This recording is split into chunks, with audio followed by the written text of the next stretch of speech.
have seen is kind of general distraction, traction, longitudinal, caudal glides. They're not direction specific. Okay? They're general because of the ball and socket joint. You have the capsule that hugs the whole joint. So when you distract laterally or caudally, you tense the entire capsule. So you can utilize these techniques to stretch the capsule generally, and they tend to be very effective that way. You can also do directional glides. Now we were debating back and forth whether this is just another example of a traction glide or if this is a directional glide. So this one has a little crossover. It's kind of a distraction glide, but it's also a bit directional. The one I'm about to show you. So we did flexion. So we have the ball and socket joint, right? So the convex femoral head on a concave acetabulum. So when we roll into flexion, what's the direction of glide? What should be the direction of glide? Posterior. Posterior. Posterior. Yes, the roll and spin is in one direction and the glide is opposite. So if we're going to do abduction, you still have a ball and socket. So if the roll and spin, oh, you okay?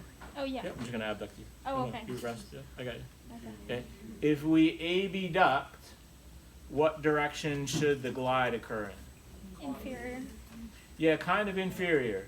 But if we're rolling, if you imagine the ball rolling laterally, where should the directional glide be? Medially. Really medially. But because of the position of the joint, we're not looking at a joint like this. Right? This isn't our hip joint. If this was our hip joint, and we abducted this way, this would be a straight lateral roll, so we would have to do a straight medial glide. So, like inferior medial. Everyone see that? Mm-hmm. So that's not the true design because we have the angulation of the acetabulum. So the direction of our glide is more inferior. No, not landing at all, huh? Yes. A lot of blank looks. No, it wasn't a joke. I know, I got till 3 and then I lose everyone. Acetabulum. Right? Femoral head. If this was the design of the acetabulum, when we swing the leg out to the side, the opposite glide is medially, this way. Everyone see that? Yeah. Okay. But this is the position of the acetabulum. Therefore, we're not going to do a straight medial glide because we run into the bone. So instead, the angle is more inferior. Okay?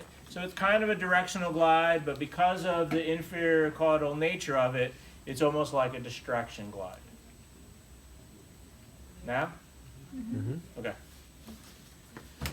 So go ahead and lie on your side, face that way. So if someone has limited abduction, soften the knee, soften.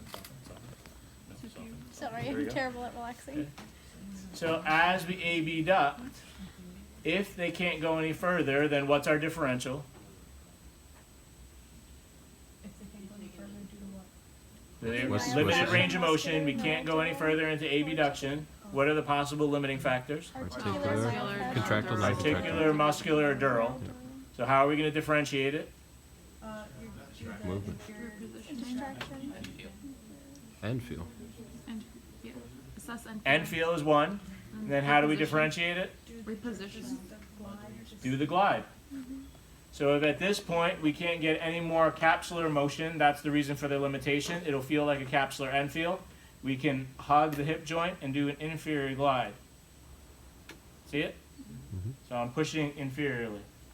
So this inferior glide will tense the capsule if I feel plenty of play and I can be able to move a little bit more. I know that the limitation is muscular.